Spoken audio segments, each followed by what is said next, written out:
kuna kale kawimbo fulani hivi. Kana sijui ndo kanaanza au kana malizikia, sikumbuki kanaanzaje. Ila nakumbukaga tu kuna kasehemu kanasema, mimi naitaka tamu, na mimi peni bwana, naitaka tamu, na mimi peni bwana, sikumbuki kanaimbaje vile, la kitu kama hicho. Sasa bwana, mimi nataka na mimi nikupe kitu fulani hivi. Sasa kama na wewe ukisema unataka tamu, mimi sijui kama nayokupa ni tamu au vipi. Nafikiri wewe wimbo unategemea na jinsia. So naomba nisiongee sana, ila kuna kitu nimekumbuka hapo. Sema karibu katika simulizi tamu sana, hii simulizi ya Mrembo Kamra katika sehemu yake ya 21. Aisee, karibu sana. Na hisi kama bwana wewe unahisi umechoka, aisee una bahati mbaya sana katika simulizi hii, kwa sababu kama umechokea njiani, afu simulizi inavyoenda ndivyo inavyozidi kuwa tamu. Kuna mambo mengi matamu ndani vibaya mno. Sasa kama umechoka, pole. Sisi wengine ambao hatujachoka, ngoja tuweze kuendelea na hii simulizi mdogo hivi mpaka tutakapokuwa tunamaliza. Karibu katika sehemu ya 21. Katika sehemu ya 20 unakumbuka mahali ambapo tulipoishia. Kulikuwa na mambo mengi sana, naomba hebu nisiyapitie. Kama hukuipata sehemu ya 20, basi angalia hapo uweze kuangalia sehemu ya 20. Sisi tuko sehemu ya 21. Karibu sana tuweze kuendelea, na nakukumbusha tu kwamba kama wewe ni mgeni katika channel yetu hii, basi bonyeza neno ambalo limeandikwa subscribe liko chini ya video hii, ili kusudi uweze kuwa mwanafamilia. Na ukiwa mwanafamilia, basi utaweza kupata simulizi kama hizi. Utapata hii simulizi mwanzo hadi mwisho, na simulizi zingine mbali ambazo tutakuwa tunakuwekea kila wakati. Bwana, hii simulizi ina sini chache sana.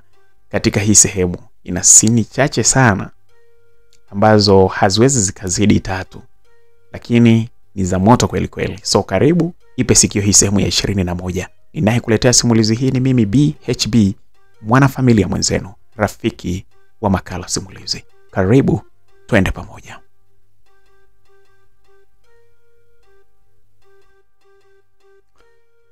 Tunahitajika tuweze kuchora mchoro makini sana. Ni lazima tufike katika kampuni za Njari Security, ili kwanza kuweza kuhakikisha kwamba kampuni ile ndiyo husika au la. Kampuni ile ndiyo ambayo iliyokuwa inamlinda Vinod au la.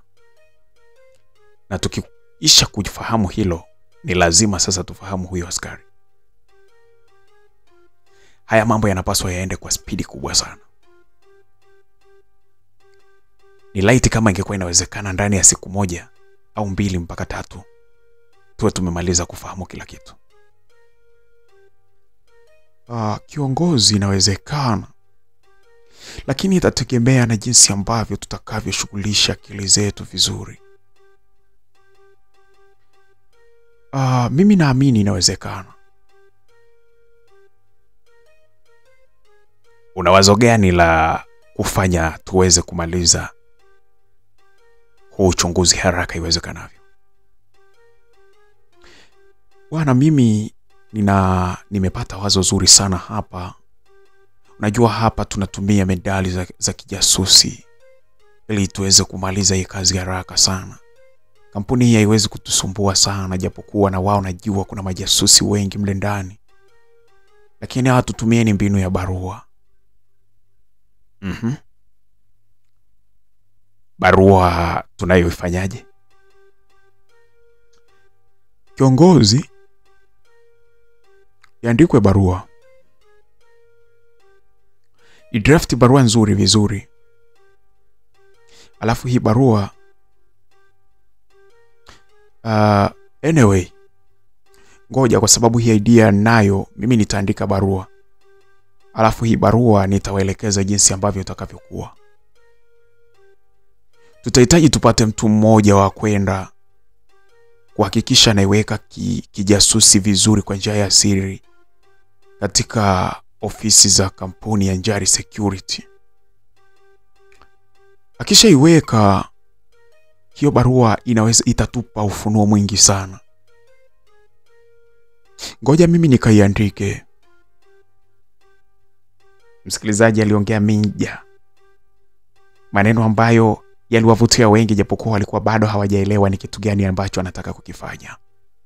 Alikuwa anatumia mbinu moja nzuri sana ya kijasusi ambayo kama wewe sio jasusi, sio mtu ambaye unatumia akili sana za kiuchunguzi, usingeweza kufahamu kwamba ni kitu gani ambacho Meja alikuwa anataka kukifanya. Haraka sana aliingia na kujifungia katika chumba kilichokuwa pembeni. Aliandika ile barua vizuri. Barua ile ambayo ilikuwa na tarehe za nyuma. Barua ile alikuwa ameichora katika ustadi mkubwa sana. Alikuja haraka sana na kuwaeleza wenzake sasa pale baada ya kuiandika ile barua. Na hapo sasa wote katika lugha ya kijasusi walielewana kwamba ile barua inaweza kuleta matokeo. Mkuu wa kitengo kile, mkuu wa kikundi kile, kikundi imara sana ambacho kilichokuwa kinaaminiwa sana na mzee Ibrahim Squala katika swala zima la kutekeleza utekaji wa Mr. Vinod.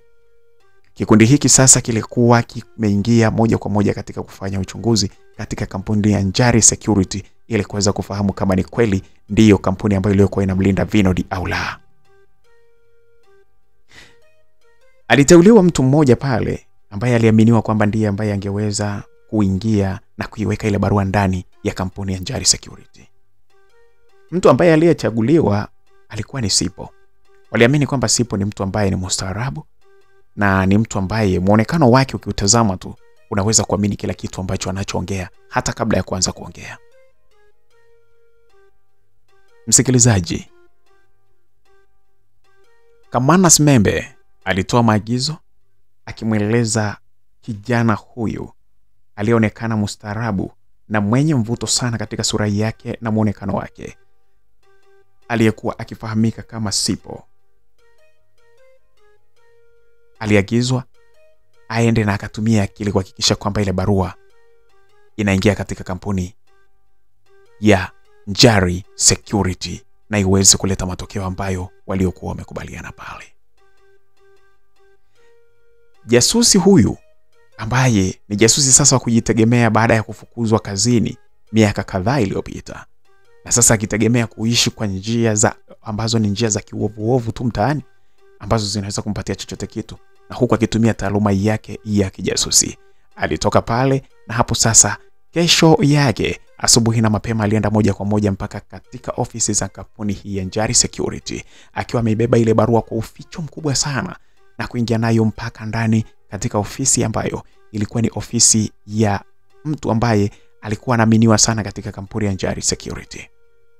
Mtu huyu si mwingine lakini ni huyu mdhibiti ufanisi wa kampuni ya Njari Security. Mtu huyu ndiye ambaye aliyekuwa anaaminiwa sana katika kuangalia ni aina gani ya ulinzi ambao unahitajika kwa mteja, lakini pia angalie kwamba ni askari gani ambaye anaweza kufaa kwenda kufanya ulinzi kwa mujibu wa mteja ambavyo anavyotaka. Sasa Sipo alipoingia pale, aliingia kwa njia ya usiri sana. Yaani alitumia cover kujifanya kwamba yeye anahitaji aweze kupata ulinzi. Msikilizaji, Sipo alifanikiwa kuingia katika kampuni ile, na baada ya mapokezi na aliposema kwamba anahitaji huduma ya ulinzi, basi moja kwa moja alipelekwa mpaka katika ofisi ya mdhibiti ubora wa kampuni ya Njari Security. Hapo sasa ndipo ambapo alipofanikiwa kukutana na mtu ambaye aliyekuwa anahitaji aweze kuonana.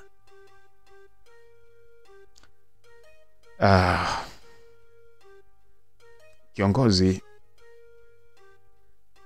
nimekuja hapa nikiwa nahitaji huduma zenu.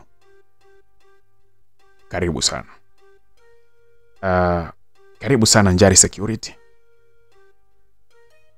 Sisi ndio ambao tunaosifika kwa ubora wa hali ya juu katika masuala mazima ya ulinzi na usalama. Kati ya kampuni binafsi ambazo kwa kweli zinaheshimika sana kwa kufanya kazi kwa ufanisi hapa nchini ni Njari Security. Swala zima la ulinzi na kufanya uchunguzi, masuala yote yanayohusiana na ulinzi, sisi tuko vizuri. Karibu sana, na naamini umepata sifa zetu na ndio maana umeamua kuingia katika ofisi zetu hizi ili uweze kupata ulinzi. Karibu sana kijana, nikufahamu zaidi. Asante sana kiongozi. Kwa majina mimi naitwa Saido Mwala Mkiri.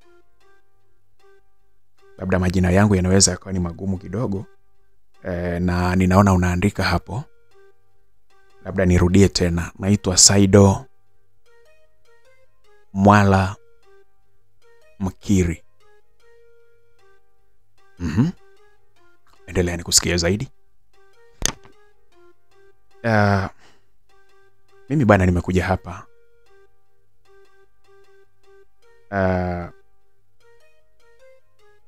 ninahitaji umweze kunisaidia mlinzi. Ninahitaji nipate ulinzi kwa sababu mimi ni mfanyabiashara wa madini huko mkoani Morogoro katika wilaya ya Gairo. Ndipo ambapo ninapofanya shughuli zangu za kununua na kuuza madini. Na katika siku ambazo zinavyozidi kwenda, ninaona kuna haja ya kupata ulinzi. Kama ambavyo umeona kuna mfanyabiashara ameuawa juzi kati hapa. Limenifanya mimi nizidi kupata chachu ya kuhitaji mlinzi. Na kwa ubora ambavyo ninavyofahamu wa Njari Security, kiukweli nilikuwa sina option nyingine tofauti na kuja hapa Njari Security kwa ajili ya kupata ulinzi. Okay. Kwanza bwana Saido Mwala, nikushukuru sana kwa kutuamini na kuja katika ofisi zetu.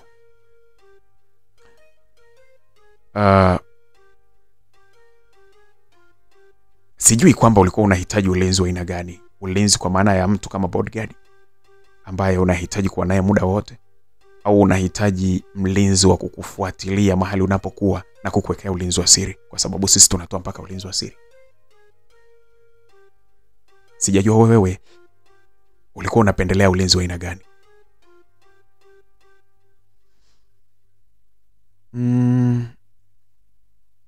Kiongozi, kama nilivyokuambia kwamba mimi ni mfanyabiashara wa madini, sijui kwamba ni ulinzi wa aina gani ambao unaweza ukawa ni bora zaidi kwangu. Kwamba ni ulinzi wa moja kwa moja au huo ulinzi unaoita wa siri, ambapo ninakuwa na mtu ambaye ananilinda nikiwa mimi simuoni, simfahamu, lakini muda wote anakuwa ananilinda. Ninategemea niweze kupata ushauri kutoka kwako. Nafikiri ukinipatia ushauri ni wewe, nitaelewa na nitasikiliza ushauri wako, nitachukua ulinzi kutokana na ushauri wako.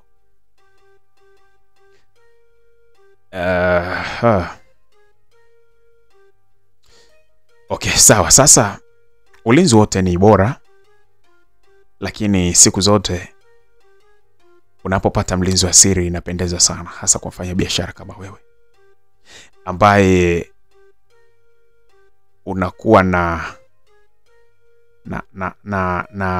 yani na njia fulani kutoka unaponunua kupeleka mpaka unapouza. Ni kunakuwa na hatua kadhaa hapo. Ni vyema ukapata mtu ambaye haonekani. Hiyo ni sehemu ya kwanza, lakini pia ni vizuri wewe ukapata na mwingine ambaye anaonekana, kwa maana ya kuwa msaidizi wako, kwa sababu kwa jinsi ambavyo tunavyowatrain watu wetu, kuna muda ambapo anapaswa mambo ambayo ulipaswa uyafanye wewe inabidi ayafanye yeye, ili kukuondoa katika ile riski ya wewe kufuatiliwa moja kwa moja. Kwa hivyo natamani sana kukuambia kwamba ni vizuri utumie walinzi wote wa aina mbili. Mlinzi mmoja hutamfahamu, lakini mmoja huyo atakuwa ni mtu wako wa karibu kila wakati.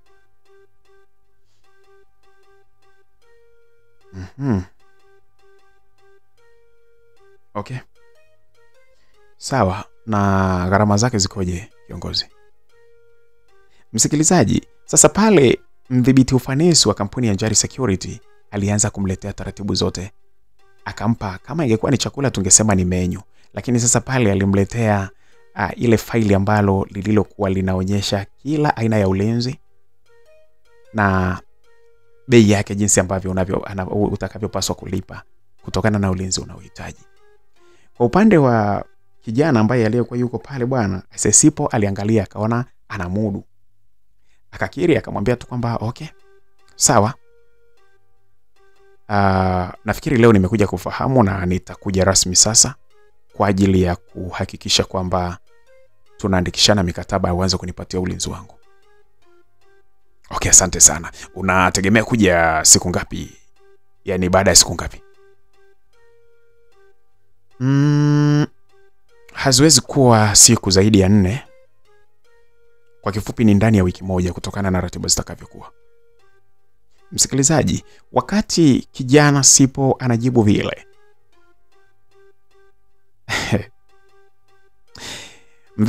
mdhibiti ubora wa kampuni ya Njari Security ni kama alijichanganya sana.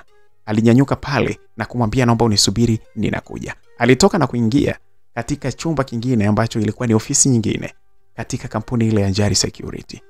Alivyonyanyuka na kuondoka, pale ndipo alipokuwa ameacha mwanya kwa jasusi huyu Sipo. Haraka sana alinyanyuka na kwenda, kwa sababu aliona ile kabati ya ofisi ile ilikuwa iko wazi, ilikuwa haijafungwa na kufuli. Alivuta haraka sana na kuvuta mafaili ambayo yaliokuwa yako pale na kuichomeka ile barua sehemu ya karibu kabisa, na huku akirudishia ule mlango kwa haraka sana. Alitumia sekunde chache sana kumaliza tukio lile. Alipomaliza pale, alirudi kukaa kwenye kiti kile kile mahali ambapo alipokuwa amekaa wakati akiwa anaongea na huyu mdhibiti ubora wa kampuni ya Njari Security. Tukio lile lilifanywa ndani ya sekunde chache. Barua ambayo aliyokuwa amekuja nayo bwana Sipo alikuwa ameichomeka tayari katika mafaili yaliyokuwa yako kwenye kabati ya ofisi ile ya mdhibiti ubora. Sasa katika kuiweka barua ile pale, aliiweka kwenye mfumo ambao lazima mtu atakapofungua ule mlango lazima ile barua iweze kudondoka. Na ni kwa sababu alikuwa amevuta ile mafaili pale ndani, tayari alikuwa amejipanga vibaya. Na kama ingedondoka isingefahamika kwamba ni mtu amekuja akaiweka pale kwa muda ule. Lakini ni lazima mtu ambaye angeiona ile barua angesema kwamba ni barua ambayo ilikuja kitambo alafu ikachanganywa na mafaili mengine, kwa hivyo ikachelewa kujibiwa. Msikilizaji, mpaka baada ya dakika 3 kuelekea 4 ndipo mdhibiti ubora wa kampuni ya Njari Security alipotoka katika ofisi ya pili alipokuwa na kurudi pale katika sehemu ambapo walipokuwa wamekaa mwanzoni, akiwa yeye pamoja na Sipo. Kwa upande wa Sipo, alikuwa amemaliza tukio lake mapema sana. Alikuwa amekamilisha tukio lake kwa ubora kabisa. Hapo alikuwa anasubiri tu matokeo. Msikilizaji, pale baada ya kufika pale, sasa mdhibiti ubora wa kampuni ya Njari Security aliamua kumuaga kijana huyu Sipo, akimweleza na kuaga na karibu sana ili tuweze kukuhudumia siku ambapo utakapokuja. Namba zetu za simu ni hizi hapa na kila kitu bana. Mdhibiti ubora wa kampuni ya Njari Security alitoa na kumkabidhi Sipo, kijana haramu kabisa wa kikundi cha kimafia, kikundi cha hovyo sana ambacho kiongozi wake mkuu ni bwana Kamanasi Membe.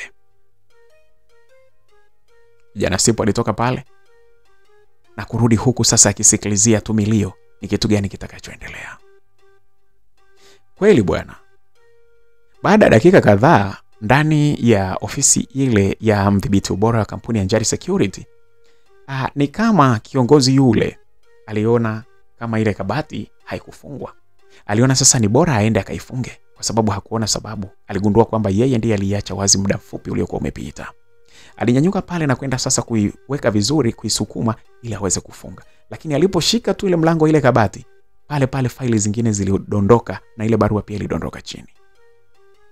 Alianza sasa kuokota yale mafaili na kuyarudisha pale ndani, kuyapanga kwenye ile kabati ili aweze kuyafungia vizuri. Sasa katika kuyachukua yale mafaili na kuyaweka, ndipo alipoiona ile barua ikiwa iko ndani ya bahasha. Kwa alivyoitazama, aligundua kwamba ile ni barua ambayo ilikuwa bado haijafunguliwa, kwa sababu barua zote ambazo zilikuwa tayari zimefunguliwa na kusomwa kama ni za kujibu zikawa zimejibiwa, basi zilikuwa zinawekwa katika portfolio maalum, sehemu ambapo ndipo kulikuwa na kumbukumbu namba ya barua ingekuwa ingeandikwa vizuri. Sasa msikilizaji, yeye alivyoiangalia ile barua aligundua kwamba hii ni barua ambayo bila shaka ilikuwa imesahauliwa. Ni barua ambazo zilikuwa zimekuja kitambo, lakini kwa wakati ule ilikuwa haijajibiwa kwa sababu ilikuwa ni sealed vile vile. Moja kwa moja alianza kujilaumu akisema alikuwa mzembe kiasi gani mpaka barua zikaja mpaka pale. Inawezekana lilikuwa ni dili nzuri la mteja, alikuwa anahitaji huduma, lakini akaacha kujibu. Mapigo ya moyo yalianza kwenda mbio kwa mdhibiti ubora wa kampuni hii. Alianza kujiuliza na kuanza kusema, Mungu saidia tu. isije ikawa ni barua ya mteja au lisiwe likawa ni jambo nyeti, na kama ni barua ya mteja iwe iko ndani ya muda. Kwa haraka sana pale alianza kuiangalia ile barua na kusahau kabisa swala la kupanga mafaili ambayo yaliokuwa yamedondoka pale chini. Sasa alitaka kurudi tena na kukaa pale katika meza, lakini alipopiga hatua mbili kuelekea meza ilipokuwa, aligundua kwamba bado alikuwa hajamaliza kuyapanga yale mafaili. Ile barua aliweka juu ya meza yake pale ili awe asije akaisahau tena. Alikuja na kuokota mafaili kadhaa yaliyokuwa yamedondoka na kuyarudisha ndani. Alichukua kufuli yake na kufunga ule mlango wa ile kabati vizuri. Alirudi sasa pale mezani. Mdhibiti ubora wa kampuni ya Njari Security akakaa pale na kuanza sasa kuifungua ile barua. Moja kwa moja alikuwa na uhakika kwamba barua ile ilikuwa imekuja katika ofisi yake. Alipoifungua,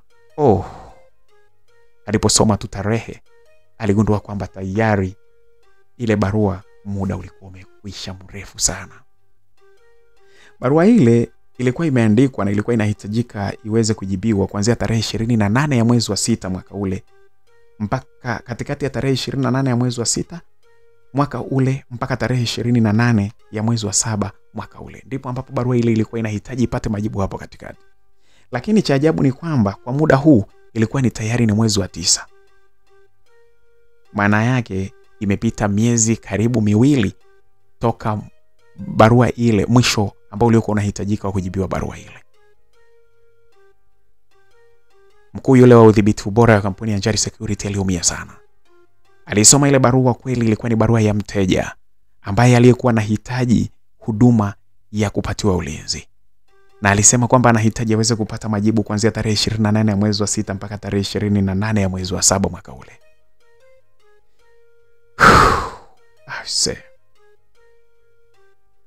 Ilikuwaje hii barua ikapita bila mimi kuisoma? Ni uzembe gani huu ambao niliofanya mpaka barua hii nikaichanganya na mafaili mengine?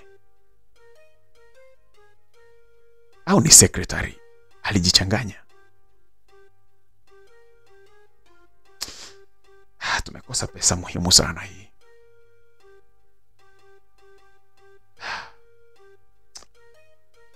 Msikilizaji, mdhibiti wa ubora na ufanisi wa kampuni ya Njari Security alisoma barua ile ikiwa inamtaja mtu ambaye aliyekuwa anahitaji ulinzi, akiwa anaitwa Aminata Hamisi Ali. Alikuwa akihitaji ulinzi, na ulinzi huu alikuwa anatafutiwa na kijana wake ambaye aliyekuwa ameiandika ile barua, alikuwa akiitwa Ali Hamisi. Kijana Ali Hamisi alikuwa anahitaji kumpatia mama yake ulinzi. Mama yake huyu aliyekuwa anafahamika kama Aminata Hamisi Ali alikuwa anataka ampatie ulinzi binafsi ili mama yake aweze kuwa salama. Na aliweka kipindi hiki cha mwezi wa 6 tarehe 28 mpaka tarehe 28 ya mwezi wa 7 kwa sababu mama yake huyu kuna mahali alikuwa anapaswa ende kwenye masuala nyeti sana ya kiuchumi.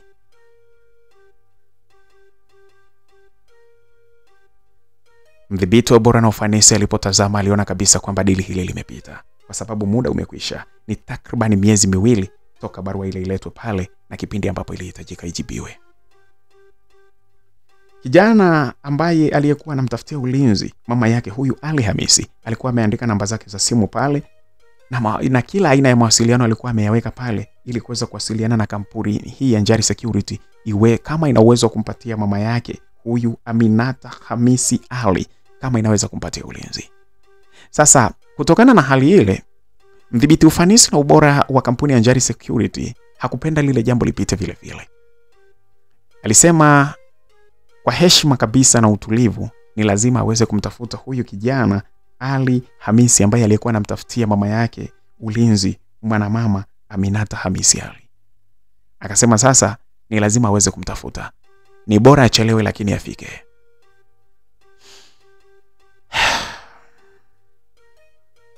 Aminata Hamisi Ali ndiye ambaye alikuwa anahitajika apate ulinzi. Ali Hamisi ndo kijana wake. Mawasiliano yake ya simu haya hapa.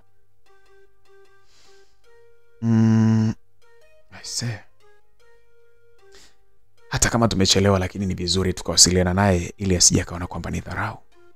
Tuweze kulinda ufanisi wa kampuni yetu. Inabidi nimtafute niweze kumwomba msamaha pakubwa sana. Sijui ni hali gani, lakini ni kwa nini hata hivyo na yeye aliamua kutumia barua ya moja kwa moja hivi badala ya kutumia hata namba ya simu. Anyway, lakini wakati mwingine watu hawaamini sana hizi simu kwenye masuala mazima ya usalama. Nafikiri ndio maana aliamua kutumia barua. Na alitaka tumjibu kwa njia ya barua, japokuwa ameandika namba za simu.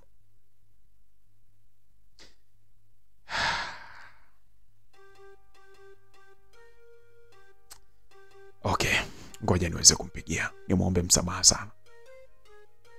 Nina uhakika nitakapompigia na kumuomba msamaha, hata kama atakuwa amekasirika, lakini tutakuwa tumejenga jina. Atakapoongea na watu wengine, atatutangaza vizuri kwamba tuna customer care nzuri.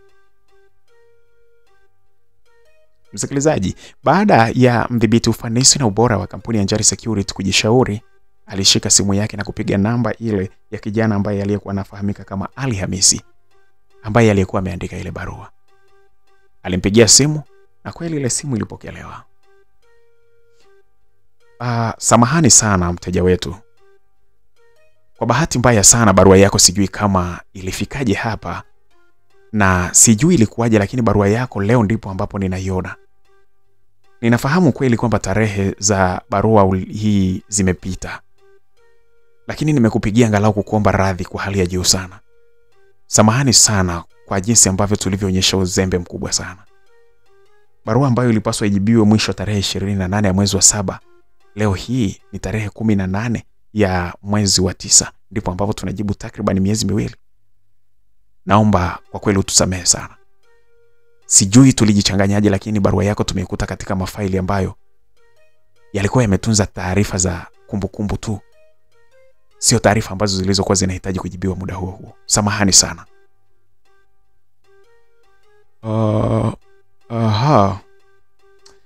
Okay, sawa, lakini sio vibaya. Nashukuru hata kwa jinsi ambavyo umepiga simu. Ni kweli nilikuwa namtafutia mama yangu ulinzi tarehe hizo. Kwa sasa ukweli hiyo huduma sio kwamba hatuihitaji, lakini uhitaji wa kipindi kile haupo tena. Lakini hata kwa sasa tunahitaji huduma hiyo kwa watu wengine pia. Lakini kiongozi, tulikuwa tunafahamu sana ufanisi wa kampuni hii ya Njari Security, na ndio maana niliamua kuandika barua moja kwa moja kuja hapo ili tuweze kupata huduma. Lakini sijui nikwambie nitakuumiza au nisikwambie, lakini tumeingiwa na mashaka makubwa sana na kampuni hiyo kwa sasa hivi. Kiongozi, mmeingiwa na mashaka? Samahani. Mashaka yako ni kwa sababu tumechelewa kujibu barua yako kwa wakati? Samahani sana. Hiyo kunikupitiwa, ni ubinadamu tu. Samahani bwana. Usiruhusu hayo mashaka yakakuingia. Bado Njari Security ni kampuni bora kwenye masuala mazima ya utafiti na masuala ya kiulinzi kwa ujumla wake. Kiongozi, hapana. Kwa kweli kwa sasa sio kwa sababu ya habari ya kuchelewa kujibu hiyo barua, lakini kuna mambo fulani yametufanya tuanze kuingiwa na mashaka. Sidhani kama tutahitaji hii huduma kutoka kwenye kampuni yenu kwa kweli. Ndugu yangu, hebu samahani kidogo. Ninaweza nikaja tukaonana tukaongea zaidi? Hapana. Ila mimi ninaweza nikapita hapo kwa sababu kuna mahali nitatokea kwenye shughuli zangu. Ninaweza nikaingia hapo mida ya saa 8 mchana kama mtakuwa mpo. Wewe njoo tu. Sisi hapa ni mpaka usiku kuna watu na huduma zinaendelea hata usiku wa manane. Kwa sababu kazi zetu sisi ni za ulinzi. Huwezi ukasema kwamba mwisho saa 12. Kwa hiyo karibu sana uje tuongee. Hebu uje tuongee, utuambie mashaka yako ni yapi. Okay, sawa, nitapita hapo. Msikilizaji, maongezi kati ya mtu huyu ambaye alikuwa anaaminiwa mdhibiti ubora na ufanisi wa kampuni ya Njari Security yalikuwa yamemalizika kati yake yeye na mtu aliyejitambulisha kama Ali Hamisi. Mtu huyu ambaye alikuwa anamtafutia mama yake ulinzi. Sasa mida ilienda na ilipofika mida ya saa 8 mchana kweli, kijana huyu aliyefahamika kama Ali Hamisi alifika katika ofisi hizi za kampuni ya Njari Security. Alipofika pale, alihitaji sasa kuongea na mdhibiti ubora na ufanisi wa kampuni ya Njari Security. Alifika pale na moja kwa moja alikaribishwa. Na alikaribishwa kwa ubora sana kwa sababu alipelekwa mpaka kwenye chumba cha VIP. Huku wakati huu akiwa anaendelea kuongea, akiulizwa kwamba unahitaji kinywaji gani. Hakutaka kuongea sana, alimwambia tu mimi kama ikipatikana kahawa basi mimi nitakuja.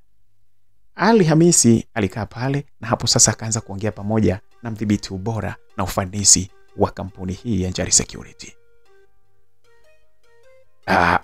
Ndugu yangu, hebu kwanza samahani sana. Unajua barua yako nimeiona muda ukiwa umeenda sana. Samahani sana. Samahani, lakini kuna kitu umeniambia kuhusu kwamba umeingiwa na mashaka kuhusu kampuni. Kampuni yetu ya Njari Security ambayo inaaminiwa katika masuala mazima ya ulinzi. Hebu niambie, mimi ndio mdhibiti wa ufanisi na ubora katika kampuni. Hebu niambie kwamba mashaka yenu yamekuwa wapi? Nyinyi ndio wateja wetu.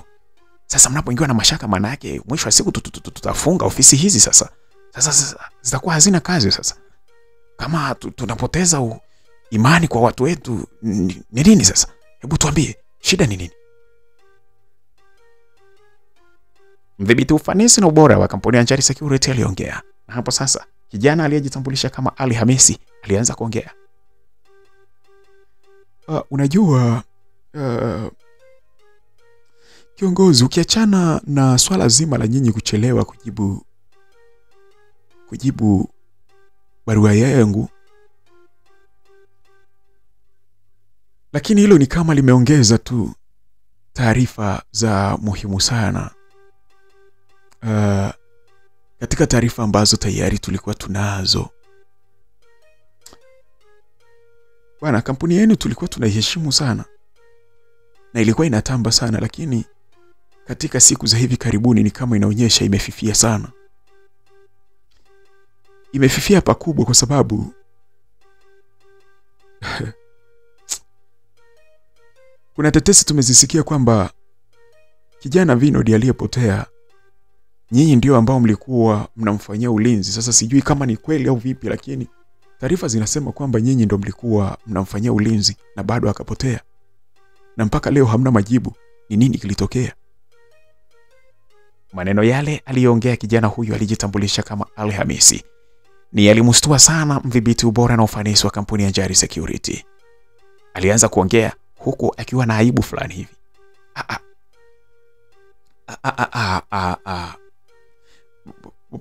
Bwana, mteja wetu, ndugu yetu bwana, tukwambie. Makosa haya yapo tu. Hakuna binadamu ambao hawakosei.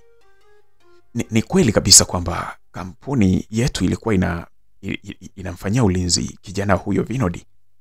Kwa hizo tetesi ambazo umezisikia zina ukweli ndani yake. Lakini ni makosa ambayo tayari tumeshaanza kuyarekebisha. Kwa sababu hata askari ambaye aliyekuwa amepewa kazi ya ulinzi tayari tumemsimamisha kazi na tunaendelea kumkagua na kumchunguza kwa ujumla kwamba ni kitu gani kilipelekea mpaka akashindwa kumwokoa mteja wetu. Hivi kiongozi, unaongea hivyo, una uhakika kweli kwamba ameanza kurekebisha hayo makosa?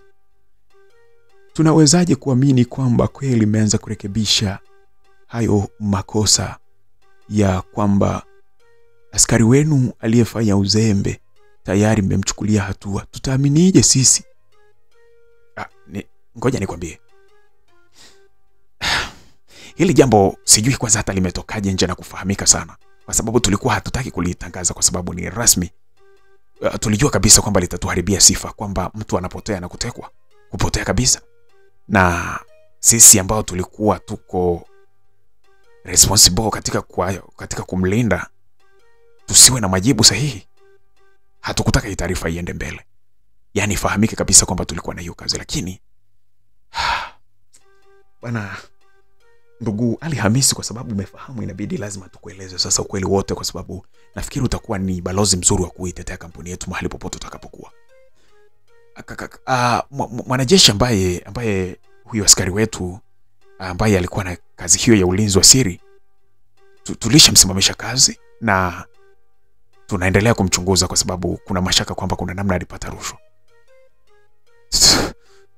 Tumemsimamisha kazi, na kwa bahati yako nzuri tu, ngoja nitumie njia ili uweze kumuona, ili uweze kuamini na uwe balozi mzuri.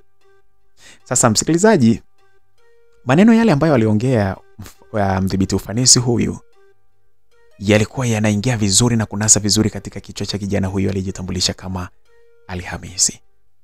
Alikuwa anafurahi sana na kutamani sana kuweza kufahamu huyo askari ambaye yeye ndiye ambaye aliyekuwa amepewa kazi ya kumlinda Vinod.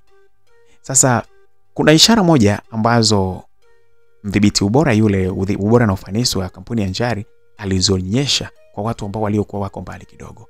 Ni mmoja wa wafanyakazi ambao wanafanya kazi katika kampuni ile ya Njari Security. Ishara zile alizozionyesha kutumia mikono yake zilionyesha kwamba zilikuwa ni kodi inayoonyesha kwamba kuna mtu anahitajika aje.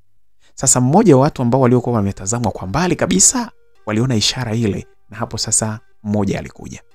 Alipokuja pale, ilitumika lugha ambayo ni lugha ya viziwi. Yaani viziwi, lugha ya ishara.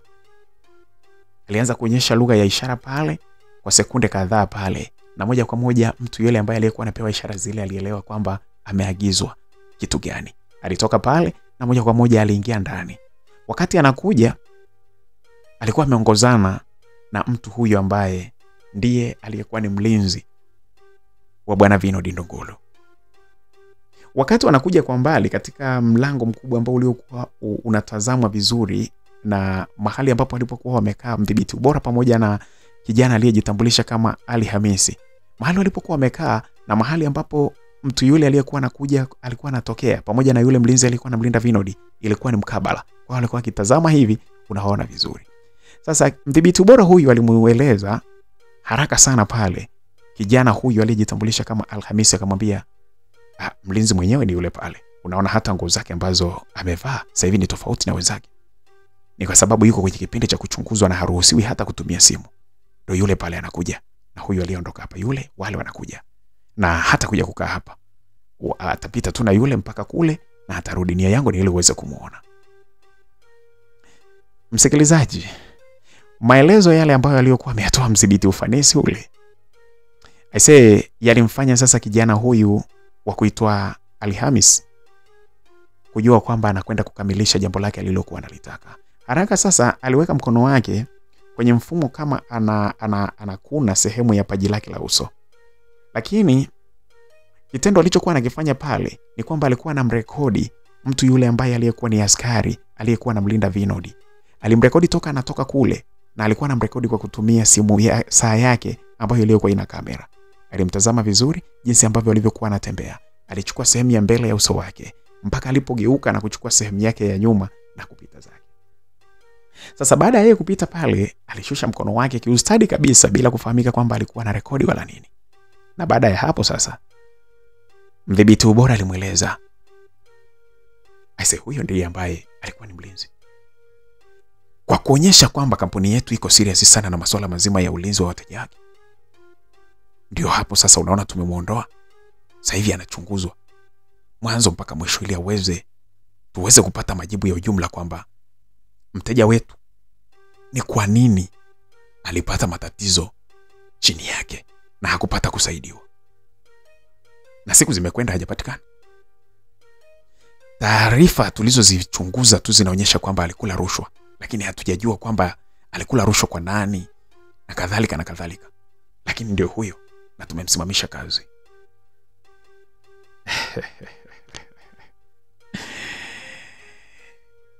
Kijana huyu wa kuitwa Ali Hamisi alikuwa amefurahi sana. Ni dhahiri kabisa alikuwa amemaliza kila kitu alichokuwa anakitaka katika kampuni ya Njari Security. Hapo sasa alionyesha sasa kumuelewa mdhibiti ubora huyu na ufanisi. Akamweleza, "Okay, I say, na kikweli umeongeza imani sana kwangu. Na kama ulivyosema mimi nitakuwa balozi mwema sana kwa kampuni hii. Mpaka sasa hivi nimeamini kweli kwamba kitendo kile cha kumpoteza mteja wenu Vinod mmekichukulia serious, na ni kweli mmeanza kumchukulia hatua hata askari ambaye aliyekuwa yuko kwenye kitengo cha ulinzi." "Okay, basi sawa, kwa kweli umerudisha imani. Sasa mimi nitakutafuta kwa wakati mwingine, kwa sababu huduma hizo tunaendelea kuzihitaji, lakini mama yangu ambaye aliyekuwa anahitaji kwa wakati huo, kwa wakati tukio ambalo alikuwa analihitaji lilishapita. Kwa hiyo nitakutafuta kwa wakati mwingine, kwa sababu kiukweli kwanza nimependa customer care yenu. Nimeipenda sana customer care yenu. Nimependa jinsi ambavyo mlivyo serious katika kufanya kazi na kusimama na wateja wenu. Nimependa sana kwa kweli. Nakushukuru sana kiongozi. Nakushukuru sana kwa kweli. Inatosha sasa, mimi nafikiri niweze kuondoka, lakini sasa kweni makini zaidi katika masuala mazima kujibu barua zetu jamani. Mnazingua kweli bwana ndugu zangu katika hili." "Hilo halina shida ndugu yangu. Halina shida kabisa, na kuhakikishia kwamba barua yoyote itakayokuja hapa tutaijibu haraka iwezekanavyo. Na tunafahamu wakati mwingine hamtaki kutumia masuala ya simu online kwa sababu za kiusalama. Lakini msijali kabisa, barua zenu tutazijibu kwa muda mwafaka zitakapofika. Hatuwezi kufanya makosa kama hayo tena." "Okay, basi sawa. Mimi ngoja nirudi hivi, alafu tutaendelea kuwasiliana bwana." Msikilizaji, kijana huyu alijitambulisha kama Ali Hamisi alitoka pale na moja kwa moja sasa alirudi katika chumba ambacho kilichokuwa kinapika mambo mazito sana. I say, mtu huyu ambaye aliyekuwa anafanya mambo haya na kuigiza sauti ya rafiki yake, huyu alikuwa si mwingine lakini ni Kamana Membe mwenyewe. Kiongozi wa kikosi hiki kizito sana, kikosi cha kimafia kilichokuwa kinaaminiwa sana na mzee Ibrahim Squala. Bwana, Kamana Membe ndiye ambaye aliyejitambulisha kule kama Ali Hamisi, na ndiye ambaye alijaribu kuiga sauti ambayo ilikuwa inataka kuendana vizuri na rafiki yake Mija. Aliakti vizuri sana kuigiza sauti ya Mija, na akafanikiwa vizuri na kuaminiwa kwamba yeye jina lake ni Ali Hamisi. Na hapo sasa wakawa wamerudi pale ndani wakatazamana. Ilikuwa ni shangwe kubwa sana kwenye kikundi hiki. Kamana Membe pamoja na wenzake Mija, Dito pamoja na Sipo walikuwa wamefurahi sana jinsi ambavyo walivyokuwa wamechora tukio lao vizuri na limefanikiwa kwa 100%. Ni dhahiri sasa walikuwa wana uhakika kwamba kampuni ya Njari Security ndio ambayo ilikuwa imepewa kazi ya kumlinda Vinod. Na ni dhahiri kabisa kwamba walikuwa wameshapata uhakika na kumfahamu askari ambaye aliyekuwa amepewa kazi ya kumlinda Vinod kwa njia ya siri. Swali lilikuwa limebaki, je, ni nani aliyekuwa amempa rushwa kijana huyu ambaye kwa mujibu wa maelezo ya mdhibiti ubora alimtambulisha kwa jina la Salim Mroki, afande huyu ambaye aliyekuwa amepewa kazi ya kumlinda Vinod.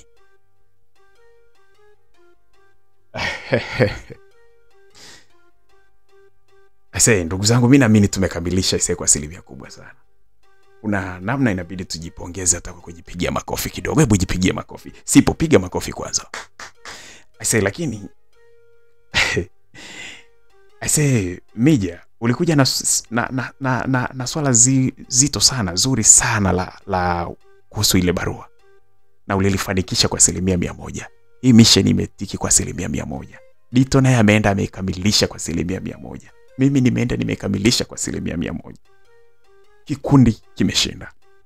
Hakuna aliyefanya kazi kubwa zaidi. Na hata mtu ambaye hajaonekana moja kwa moja kwenye hili tukio, lakini nataka niwaambie kwamba ametenda kazi kubwa sana Huu ni ushindi wa kikundi chetu kwa ujumla. Tujipigie makofi kwa pamoja. Walifurahi sana kwa kukamilisha tukio hili la kupata taarifa za uhakika kabisa kwamba Njari Security ndio walikuwa ni walinzi wa Vinod. Lakini pia walifurahi sana kwamba wamempata afande yule ambaye alikuwa ni mlinzi wa siri wa Vinod. Na sio kumpata tu, wamepata mpaka video yake wakiwa wamemrekodi, wameipata mpaka jina lake aliyokuwa anafahamika kama Salim Mroki. Walikuwa wamemaliza ustadi. Walijipongeza wakisema kwamba kiukweli tulifukuzwa kazi katika swala zima la usalama wa taifa, lakini bado elimu yetu ya usalama wa taifa, elimu yetu ya kijasusi haikuchukuliwa.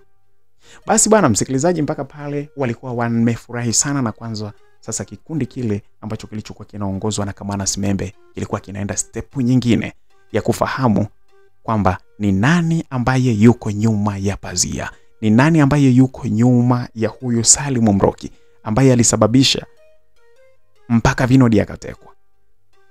Kulikuwa na nani huko nyuma yake? Ilikuwa ni kazi nzito sana sasa ambayo walikuwa wanajifariji kwamba wataifanikisha.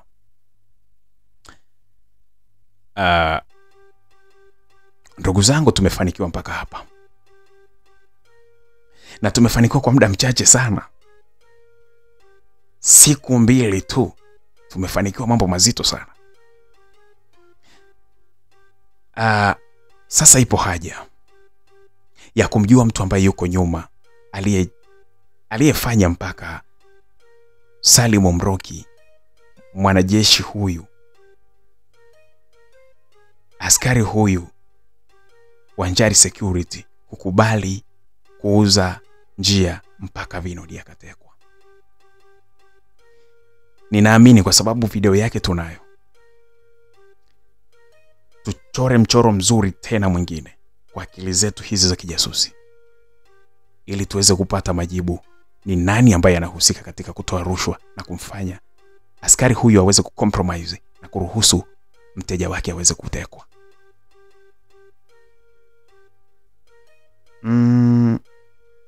Kiongozi, hapa napo kuna kazi.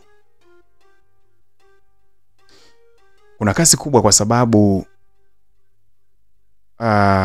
mpaka sasa hivi tuna uhakika kwamba watu waliomteka ni watu ambao si wabaya. Sasa unajua kiongozi, kama unavyofahamu, katika swala la kijasusi ni bora kutafuta mateka aliyetekwa kwa sababu mbaya kuliko kutafuta mateka aliyetekwa kwa sababu nzuri. Mateka anayetekwa kwa sababu mbaya ni rahisi kwa sababu unamtafuta adui yake alafu unafuatilia kuhusu njia za yule adui yake na unapata majibu kiurahisi.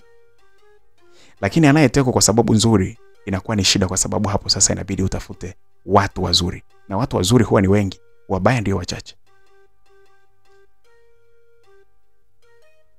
Unataka kusemaje ndugu yangu? Ninachotaka kukisema hapa ni kwamba inabidi katika mchoro wetu wa kugundua ni nani ambaye yuko nyuma aliyefanya mpaka askari huyu Salim Mroki aweze kucompromise na kuruhusu huyu aweze kutekwa, inabidi tumtafute kwa kupitia watu wa karibu wa Salim Mroki. Tuwapate watu wa karibu wa Salim Mroki, askari huyu. Alafu baada ya hapo, kwa sababu kumpata Salim Mroki ni ngumu kwa sababu tayari yuko chini ya kampuni ya Njari Security na haruhusiwi hata kutoka hata kutumia simu. Kwa hivyo inabidi tutafute watu wake wa karibu ili waweze kutupa detail kadhaa. Na tukishapata detail kadhaa,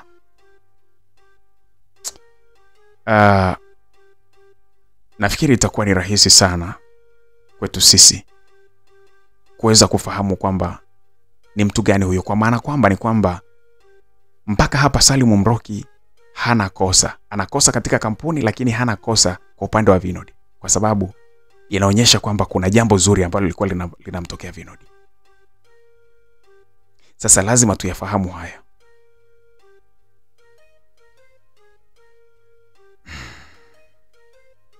Nakushukuru sana kwa mawazo yako. kama ni hivyo, inabidi tukubaliane tuchore mchoro wa namna ya kupata watu wa karibu wa Salim Mroki ili waweze kutupa taarifa nyingi kuhusiana na Salim Mroki. Tukishafahamu ndani ya hizi siku chache, tutafahamu mtu aliyeko nyuma yao. Hapa sasa itakuwa ni rahisi kwetu pia kuendelea na kufahamu mambo mengine zaidi. Naamini mpaka sasa hivi tunaweza kwenda kurudisha imani kwa mzee Ibrahim Skwala, akatuamini kwamba sisi hatujahusika na hili jambo. Lakini tutafanikiwa kurudisha imani pindi ambapo tutakapopata ukweli wa nani ambaye aliyemchukua Vinod. Msikilizaji, kikao cha Kamana Simembe pamoja na rafiki zake, wana kikundi hawa wa kimafia, kikundi cha kijasusi lakini cha kujitegemea ambacho kinafanya matendo ya hovyo tu mtaani, matendo nyeti sana ya kupoteza watu, kuua na kufanya mambo ya hatari sana. Kikao hiki bana kilimalizika wakiwa na mbinu nzuri sana za kusema ni lazima awepo mtu wa kwenda kuchunguza familia ya bwana Salim Mroki ambaye alikuwa ni mwanajeshi wa siri, askari wa siri huyu ambaye aliyekuwa anafanya kazi ya kumlinda Vinod. Hapo sasa alitumwa mtu kati ya watu ambao waliokuwa wako kwenye kikundi hiki ambacho kilikuwa kinaongozwa na Kamana Simembe ili aweze kwenda na kuanza kutafuta taarifa kuhusiana ndugu wa karibu kabisa wa bwana Salim Mroki. Siku iliyofuata asubuhi na mapema sana, walienda katika mitaa ambayo walielezwa kwamba ndio mitaa ambapo bwana Salim Mroki alikuwa anatoka. Vijio ambavyo watu walivyokuwa wanamfahamu. Jamaa akaanza kuzuga na kuanza kusema, hivi mwanangu hamna mtu ambaye ni ndugu yake huyu jamaa? Na shida naye kweli yani. Huku akiwa anamuonyesha picha ambazo alizokuwa amempiga kupitia ile simu, kupitia ile kamera ya kwenye saa. Video clip na picha zile. Huyu jamaa, huyu. Huyu hapa. Huyu asa ndugu zake, kuna ndugu yake pale juu pale ndo anapokaa pale. Kuna ndugu yake yuko pale. Kuna dada yake kaolewa na mtawa ya pili pale, mdogo wake huyu si kaka yake, si mdogo wake, lakini ndugu yake wa tumbo moja. Yeye ndo anakaa pale pale. Na hata wazazi wake mbona wako pale pale? Japo ni wazee sasa hivi, lakini ukifika pale mtaule unapata taarifa zake. Kweli? Wewe nenda tu. Nini vipi, kuna shida yoyote? Hapana, huyu jamaa kidogo na muda simuoni. Alafu naona namba yake haipatikani, ndio maana nimeona niangalie ndugu zake wa karibu. Ni mwana fulani hivi tulishawahi kukutana. Kama hivyo. Okay, kama ndio hivyo basi wewe nenda tu pale mtando kwao pale. Nenda kwa juju pale. Unaona ile nyumba ile ina bati la kijani. Unaliona ile? Upande wa hivi ni kama kuna nyumba nyingine ile ina rangi ya pinki. Sasa pale kwenye ile nyumba ya pinki, nyumba ya kijani yenye bati la kijani, ukivuka zile mbili, upande wa pili ndipo ambapo ndugu zake wote wanapatikana.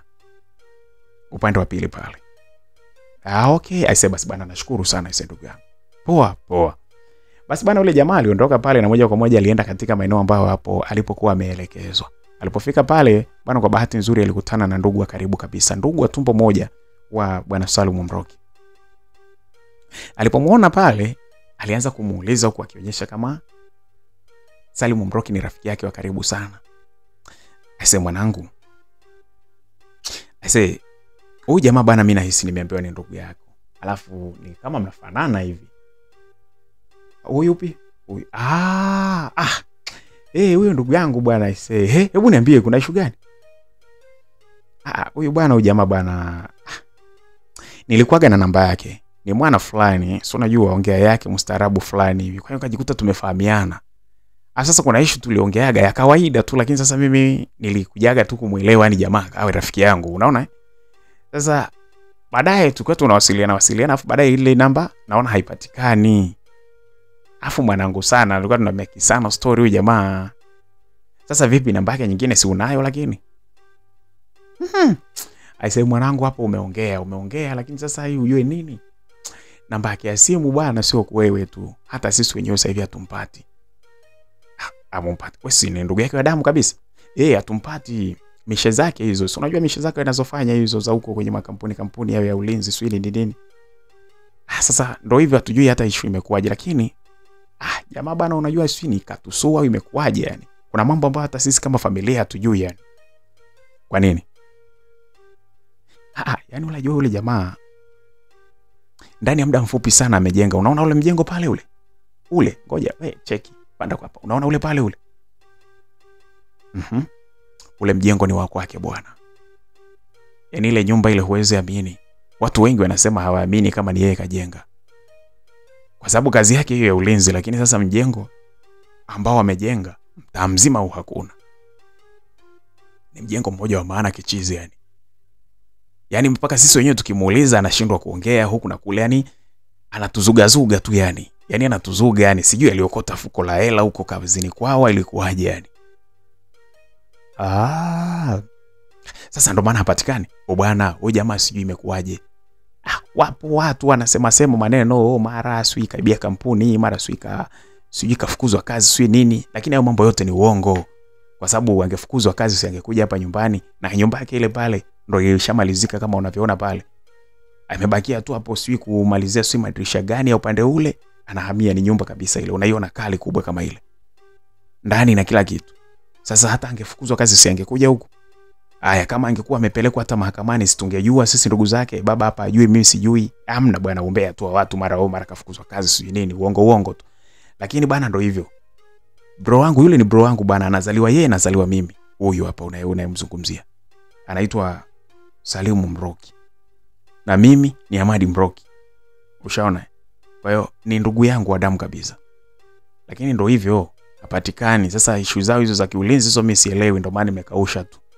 Na uzuri ni kwamba ukiwa na taarifa yoyote ile huwa viongozi wao wanaileta hapa nyumbani. Baba anaijua na mimi na lazima niijue, yani lazima ndugu tujue. Kwa hiyo tunaamini hamna issue yote, kuna kazi zao tu zingine huko. Taarifa aliyoipata kijana huyu ilikuwa ni taarifa tena muhimu zaidi. Ilibidi sasa aanze kumdodosa sana kijana yule. Kwa nini nimeshangaa sana? Hiyo nyumba unajuaje kama amekusanya pesa kwa kipindi kirefu ndo hapa kajenga? Au amejenga kwa muda mfupi sana? Hiyo nyumba imeisha muda mfupi vibaya mno. Yaani muda mfupi. Hivi unajua kwamba ise ndani ya mwezi mmoja hiyo nyumba ilikuwa tayari ishafanywa kila kitu? Yaani muda mfupi sana kamaliza huo mjengo. Alafu sasa yaani mimi mwanangu basi tu bro ana bahati zake huyu sio nini, afu sasa hivi yani hataki kuongea yani.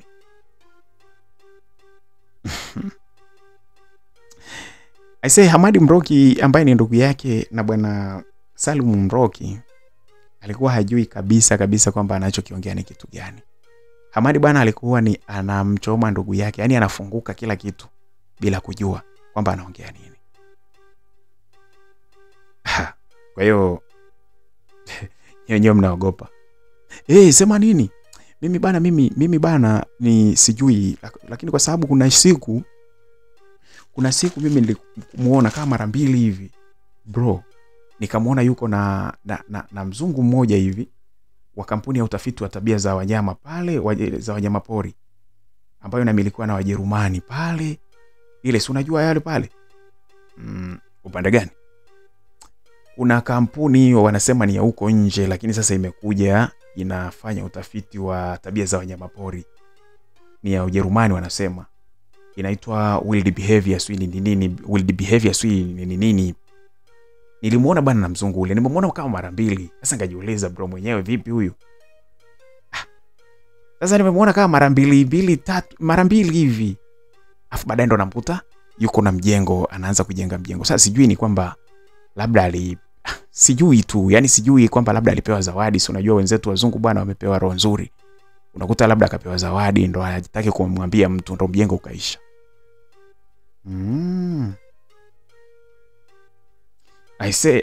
Basi kwa hiyo sasa mwanangu tunampataje? Hapo sasa wewe labda uniachie namba yako. Siku akija hapa nyumbani labda anaweza akawa amebadilisha namba. Atatuambia ni namba gani ambayo sasa hiyo tunaweza tukaitumia ili kuweza kumtafuta na nini na mambo kama yale, ili tuweze kukutafuta na nitakugea hiyo namba yake atakayoiacha. Okay, basi hamna shida mwanangu. Nimemisi sana mwanangu huyu. Afu mimi Umenieleza hivi nimefurahi, kumbe mwamba mwenyewe ndo hivyo. Kama maisha yashakuwa fresh hivi eti. Ndo hivyo bwana, sema ndo hivyo, mambo mengi ukweli anaujua yeye. Basi poa mwanangu, chukua namba yangu hii hapa. Msikilizaji, kijana huyu kutoka katika kikundi hiki cha hatari sana cha Kamanas Membe alitoa namba ya simu ambayo ilikuwa hata si sahihi, lakini alitoa pale na huko sasa akiamua kuondoka na kumwacha pale huyu kijana aliyejitambulisha kama Hamadi Mroki, ambaye ni mdogo wake na huyu aliyekuwa ni askari wa kumlinda Vinodi. Aisha alikuwa hajui kabisa kama amefunguka mambo mengi sana. Sasa kijana huyu alirudi moja kwa moja na kurudi katika chumba chao cha kusukia mikakati. Alipofika pale aliwaeleza wenzake kila kitu. Akawaeleza taarifa zote alizozipata. Akaupata ukweli kwamba hata huyu kijana huyu ambaye ni mwanajeshi Salum Mroki alijenga nyumba kwa haraka sana. Hii ilimthibitishia ili wathibitishe wote kwamba kuna rushwa ambayo imetokea. Lakini sasa baada ya kuelewa vile, wakawa wanataka sasa kufahamu huyo mzungu huyo ambaye waliokuwa wameonana anahusika kwa namna yoyote ile na kutekwa kwa bwana Vinodi. Kwa sababu taarifa wamezipata kwamba kutoka kwa ndugu yake kwamba kuna namna alionekana na mzungu hivi.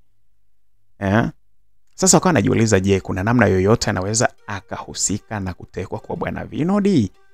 Ilikuwa ni wakati ambao na wao sasa walikuwa wanataka wamalizie uchunguzi. Aise walijipongeza sana baada ya kupata majibu yale.